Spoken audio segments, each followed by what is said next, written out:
क्या आपको पता है कि पहले के समय में लोग नाव से व्यापार करते थे। उन नावों में किसी भी प्रकार का कोई भी इंजन नहीं हुआ करता था, तो फिर वो कैसे व्यापार करते थे, आज हम इसे इस क्लास में समझेंगे। जय हिंद, मैं हूं कुमार सत्य और स्वागत करता हूं द एकेडमी 2.0 पर। दोस्तों, आज हम लोगों का जो टॉपिक है वो है टाइड। क्या है? टाइड, जिसे हिंदी में कहते हैं ज्वार भाटा। सबसे पहले समझे कि ज्वार भाटा होता क्या है, ठीक है ना। तो समुद्री लहरों का ऊपर उठकर आगे बढ़ना क्या कहलाता है? ज्वार कहलाता है। और गिरकर पीछे हटना क्या कहलाता है? भाटा कहलाता है। बात समझ में आ रही क्या? यानी समुद्री लहरों का क्या होना, ये ऊपर उठकर आगे बढ़ना क्या कहलाता है? ज्वार। और गिरकर पीछे हटना क्या कहलाता है? भाटा कहलाता है। बात समझ में आया ना। यानी जब समुद्री लहरें उठकर आगे बढ़ती हैं तो उसे हम क्या कहते हैं? ज्वार कहते हैं। और गिरकर जब पीछे वापस लौटती हैं तो उसे हम क्या कहते हैं? भाटा कहते हैं। बात समझ में आ रही क्या? तो ये क्या रहा? ज्वार भाटा, ठीक है ना। ज्वार भाटा क्या है? तो समुद्री लहरों का उठकर आगे बढ़ना ज्वार है, और गिरकर पीछे हटना क्या कहलाता है? भाटा कहलाता है। और अगर हम इसके कारण की बात करें कि ये जो ज्वार भाटा है इसका कारण क्या होता है, ठीक है ना, ये क्यों, यानी किस कारण से ज्वार भाटा उत्पन्न होती हैं, ठीक है ना। तो देखें, इसके लिए आपको दो कारण महत्वपूर्ण याद रखने हैं, ठीक है ना। ऐसे तो तीन है लेकिन दो ही क्या है इसके सबसे महत्वपूर्ण है। पहला जो कारण है वो है चंद्रमा का गुरुत्वाकर्षण बल। किसका? चंद्रमा का गुरुत्वाकर्षण बल। चंद्रमा का गुरुत्वाकर्षण बल। दूसरा है सूर्य का गुरुत्वाकर्षण बल। सूर्य का गुरुत्वाकर्षण बल। ये दो इसके क्या हैं? प्रबल कारक है, ठीक है। अब देखें कि ये जो टाइड है ये किसके कारण आ रहा है? तो चंद्रमा के गुरुत्वाकर्षण बल के कारण और सूर्य के गुरुत्वाकर्षण बल के कारण ये क्या हो रहा है? आ रहा है। लेकिन अगर हम कहें कि जो ज्वार भाटा है इस पे सबसे अधिक प्रभाव किसका पड़ता है, यानी जो ज्वार भाटा आ रहा है इस पे सबसे अधिक प्रभाव किसका पड़ रहा है, तो आपको याद रखना है कि इस पर सबसे अधिक प्रभाव किसका पड़ता है? तो चंद्रमा के गुरुत्वाकर्षण बल का। यानी जो जो भी ज्वार भाटा आते हैं उनमें सबसे अधिक किसी का प्रभाव पड़ता है तो है चंद्रमा का गुरुत्वाकर्षण बल, ठीक है ना। यानी चंद्रमा के गुरुत्वाकर्षण बल के कारण क्या होता है? तो ज्वार भाटा सबसे ज्यादा प्रभावित होता है। अगर देखें आकार में सूर्य क्या है? बहुत बड़ा है। और जब सूर्य बहुत बड़ा है तो उसका गुरुत्वीय शक्ति भी क्या है? बहुत बड़ी है, ठीक है ना। यानी सूर्य क्या है? आकार में बड़ा है। सूर्य आकार में क्या है? तो सूर्य आकार में बड़ा है। जब सूर्य आकार में बड़ा है तो इसका गुरुत्वीय बल भी क्या होगी? अधिक होगी। इसकी गुरुत्वीय बल भी क्या होगी? तो गुरुत्वीय बल क्या होगी? अधिक होगी। गुरुत्वीय बल क्या होगी? अधिक होगी, ठीक है। वहीं अगर चंद्रमा की बात करें कि जो चंद्रमा है ये आकार में कैसा है? छोटा है। आकार में कैसा है? छोटा। इसलिए इसका गुरुत्वीय बल भी क्या होगा? कम होगा। गुरुत्वीय बल क्या होगा? कम होगा। लेकिन जब पृथ्वी से जब इसकी तुलना करेंगे, पृथ्वी से क्या करेंगे? तुलना करेंगे कि दूरी के क्रम में कौन ज्यादा दूर है, कौन ज्यादा नजदीक है। तो जब हम दूरी जब देखेंगे कि ये पृथ्वी है और यहाँ पे देखें कि ये यहाँ पे क्या मिलेगा? ये पृथ्वी, यहाँ पे चंद्रमा, और यहाँ पे क्या है? सूर्य है। सूर्य की जो दूरी है पृथ्वी की अपेक्षा चंद्रमा की अपेक्षा बहुत दूर है, लगभग 15 करोड़ किलोमीटर है। वहीं जो चंद्रमा है इसकी पृथ्वी से दूरी कितनी है? 3,84,365 वर्ग किलोमीटर, 365 किलोमीटर दूर है। तो चंद्रमा जो है सूर्य की अपेक्षा क्या है? नजदीक है। और चंद्रमा जब सूर्य की अपेक्षा नजदीक है तो चंद्रमा के गुरुत्वाकर्षण बल का प्रभाव अधिक पड़ेगा सूर्य के अपेक्षा। ठीक है।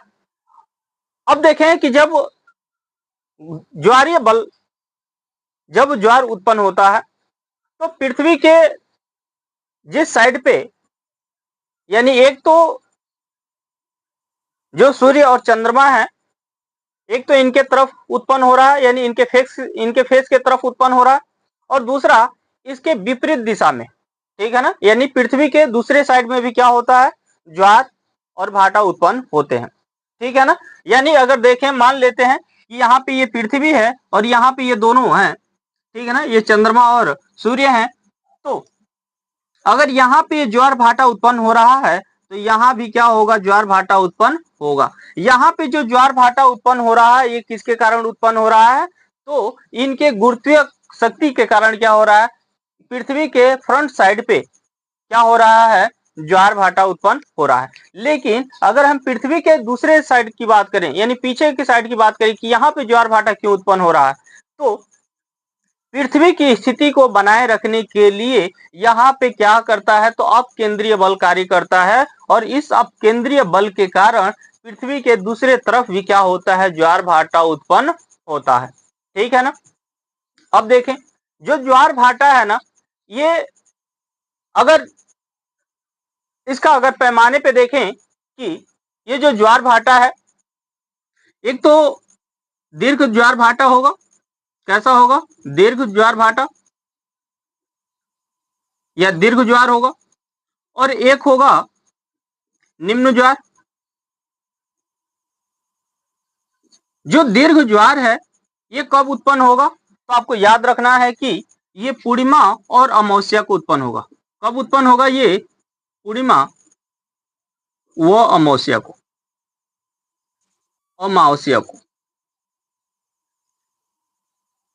पूर्णिमा और अमावस्या को क्या होगा, दीर्घ ज्वार उत्पन्न होगा। क्यों ऐसा होगा, क्योंकि इस समय सूर्य और चंद्रमा और पृथ्वी तीनों क्या होंगे, बिल्कुल एक सीध में होंगे। और जब बिल्कुल एक सीध में होंगे तब यहाँ पे जो लगने वाला गुरुत्वीय बल है वो कैसा होगा, अधिक होगा, तीव्र होगा, जिसके वजह से पृथ्वी पे क्या होंगे, तो दीर्घ ज्वार उत्पन्न होंगे। वहीं पे जो निम्न ज्वार है ये कब उत्पन्न होगा, तो आपको याद रखना है कि शुक्ल पक्ष और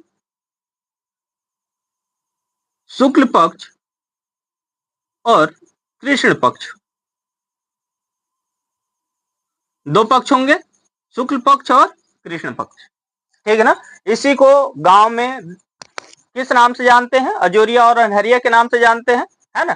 तो जो अजोरिया और अनहरिया है, इसी को, जो अजोरिया है उसको क्या कहते हैं, शुक्ल पक्ष कहते हैं, अनहरिया को क्या कहते हैं, कृष्ण पक्ष कहते हैं। अजोरिया का मतलब होता है जो जिस समय चांद दिखाई देता है, उजाला होता है, तो अजोरिया यानी शुक्ल पक्ष है। और जिस समय चांद नहीं दिखाई देता, अंधेरा होता है, जिसको गांव में अंधेरिया कहते हैं, ठीक है ना, तो उसको क्या कहा जाता है, उसे कृष्ण पक्ष कहा जाता है। तो इस शुक्ल पक्ष और कृष्ण पक्ष के 7वें और 8वें दिन, ठीक है ना, 7वें या 8वें दिन, ठीक है ना, क्या होगा, तो ये लघु या निम्न ज्वार उत्पन्न होगा। ऐसा क्यों होगा, क्योंकि जो चंद्रमा और सूर्य हैं ये पृथ्वी पर समकोण बनाएंगे। ये क्या करेंगे, ये पृथ्वी पर लंबवत होंगे। यहां मान लेते हैं ये सूर्य है और यहाँ क्या होगा, चंद्रमा होगा। तो ये क्या होंगे, बिल्कुल एक दूसरे के लंबवत होंगे। ठीक है ना। जब लंबवत होंगे, एक त्रिभुज बनाएंगे, या फिर कह सकते हैं कि पृथ्वी के साथ समकोण बनाएंगे। तब होगा क्या कि इसके द्वारा ये सिंगल बल इधर लग रहा है, इसके द्वारा इधर बल लग रहा है, जिसके वजह से यहाँ भी ज्वार उत्पन्न हो रहा है, यहाँ भी ज्वार उत्पन्न होगा। तो इसके विपरीत यहाँ भी ज्वार उत्पन्न होगा और इसके विपरीत यहाँ भी ज्वार उत्पन्न होगा। ठीक है ना। और इस दौरान क्या होगा कि यहाँ पे जो बल है इसके अपेक्षा जो लगने वाला गुरुत्वीय बल है यहाँ पे क्या हो जाएगा, कम होगा। और जब यहाँ पे गुरुत्वीय बल कम होगा तो यहाँ पे उत्पन्न होने वाला जो ज्वार है वो भी क्या होगा, कम होगा, अर्थात जिसे क्या कहेंगे, निम्न ज्वार कहेंगे। अब जो ज्वार है दीर्घ ज्वार और निम्न ज्वार। दीर्घ ज्वार में क्या होता है कि जो सामान्य ज्वार आते हैं उस सामान्य ज्वार से 20% अधिक ज्वार, यानी उसकी हाइट कितनी होती है, 20% अधिक होती है। ठीक है ना, यानी कह सकते हैं कि जो दीर्घ ज्वार है इसकी जो हाइट होती है सामान्य ज्वार से 20% अधिक होती है, या 20% अधिक या ऊंचा होता है, 20% अधिक ऊंचा होता है या 20% अधिक होता है। वहीं अगर निम्न ज्वार की बात करें कि इसकी जो हाइट है वो कितनी होती है, तो सामान्य ज्वार से 20% कम होती है। 20% क्या होती है, कम होती है। ठीक है ना, तो जो लघु ज्वार है इसकी हाइट क्या है, तो सामान्य ज्वार से 20% कम है, और दीर्घ ज्वार में क्या होता है कि इसकी जो हाइट होती है 20% क्या हो जाती है, अधिक हो जाती है। बात समझ में आ रही क्या? अब देखें कि जो ज्वार है इसका प्रभाव क्या पड़ता है। ठीक है ना, तो पहले ही जो क्लास शुरू होने से पहले हमने आपसे एक प्रश्न किया था कि क्या आपको पता है कि पहले के समय में लोग नावों से व्यापार करते थे जिसमें किसी प्रकार का कोई भी इंजन नहीं हुआ करता था। अर्थात इस ज्वार के कारण व्यापार करने में क्या होती है, सुविधा होती है। ठीक है ना, यहाँ धाराएं चलेंगी, तरंगे चलेंगी। ठीक है ना, जो जिसके वजह से क्या होगा, यातायात की सुविधा क्या होगी, पर्याप्त होगी, या यातायात करने में सुविधा होगी। यहाँ जो ज्वार भाटा है इसके द्वारा उत्पन्न जो तरंग है इसको क्या कहा जाता है, ज्वारीय तरंग कहते हैं। इसके द्वारा उत्पन्न तरंग क्या कहलाता है, ज्वारीय तरंग कहलाता है। क्या कहलाता है, ज्वारीय तरंग कहलाता है। बात समझ में आ रहा है क्या? ये इसे क्या कहते हैं, ज्वारीय तरंग कहते हैं। अब यहाँ पे देखें कि जो ये ज्वारीय तरंग है ये किसके कारण उत्पन्न हो रही है, तो ये ज्वार भाटा के कारण उत्पन्न हो रही है। अब बात आती है कि जो भारत में सबसे ऊंचा ज्वार भाटा कहाँ आता है। ठीक है ना, तो अगर भारत में सबसे ऊंचे अगर ज्वार भाटा की बात करें तो आपको याद रखना है ओखा तट। ठीक है ना, भारत में सबसे ऊंचा ज्वार भाटा, सबसे ऊंचा ज्वार भाटा कहाँ आता है, तो अगर भारत में सबसे ऊंचा अगर ज्वार भाटा की बात करें तो आपको याद रखना है कि यहाँ पे ये क्या है, गुजरात तट है। गुजरात में ये आपको याद रखना है कि ये खंभात की खाड़ी है, खंभात की खाड़ी।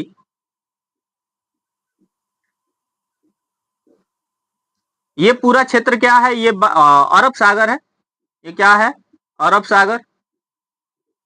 और ये क्या है, तो ये है कच्छ की खाड़ी, कच्छ की खाड़ी।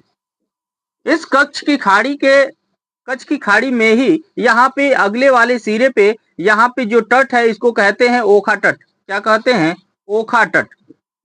इस ओखा तट पे भारत का सबसे ऊंचा ज्वार आता है। ठीक है ना, इस ओखा तट पे भारत का क्या आता है, सबसे ऊंचा ज्वार भाटा आता है। इसकी अगर हाइट की बात करें तो इसकी हाइट होती है 2.7 मीटर। इसकी हाइट कितनी होती है, 2.7 मीटर होती है।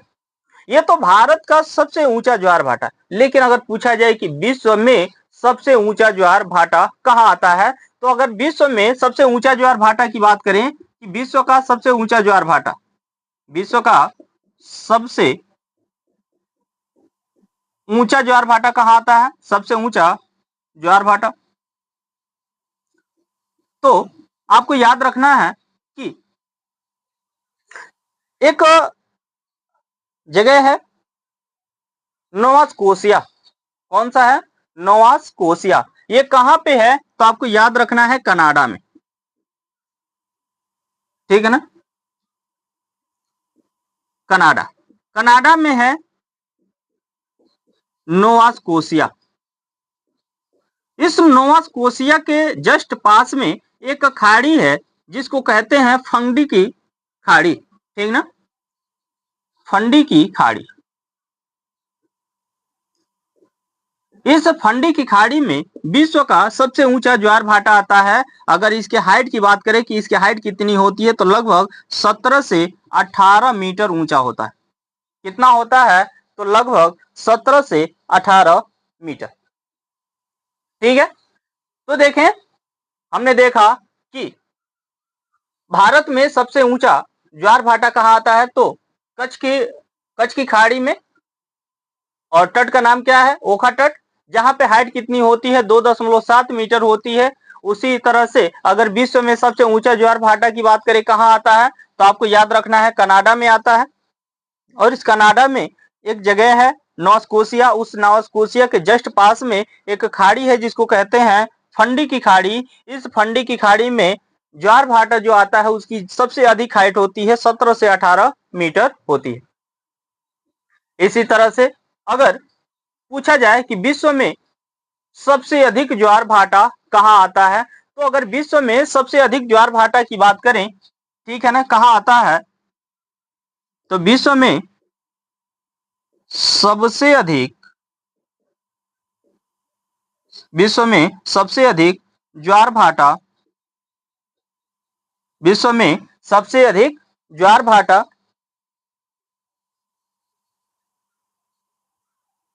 वाले अगर हम स्थान की बात करें तो है ब्रिटेन। ठीक है ना, कहाँ आएगा, तो ब्रिटेन में आएगा। कहाँ आएगा, ब्रिटेन में। अगर यहाँ पे अगर स्थान की बात करें कि इस ब्रिटेन में स्थान कौन सा है, तो आपको याद रखना है साउथहैम्पटन। कौन सा है, साउथहैम्पटन। ठीक है ना, तो इस ब्रिटेन में एक स्थान है साउथहैम्पटन। यहाँ पे क्या होता है, तो विश्व में सबसे अधिक बार ज्वार भाटा यहाँ पे आता है, और ये कितने बार आता है, तो लगभग 4 बार आता है। कितने बार आता है, ये 4 बार यहाँ पे ज्वार भाटा आता है। बात समझ में आ रही क्या? तो हमने देखा कि ज्वार भाटा क्या है, ज्वार भाटा उत्पन्न होने के कारण को देखा। इसके साथ ही साथ एक चीज और समझ लेते हैं यहाँ पे कि जो ज्वार भाटा है ना, प्रत्येक 24 घंटे में 2 बार ज्वार और 2 बार भाटा आता है, यानी 24 घंटे में 2 बार ज्वार भाटा आता है। लेकिन अगर 24 घंटे में 2 बार ज्वार भाटा आ रहा है, ठीक है ना, यानी ये प्रतिदिन 24 घंटे में 2 बार ज्वार भाटा आता है, 2 बार ज्वार भाटा आता है।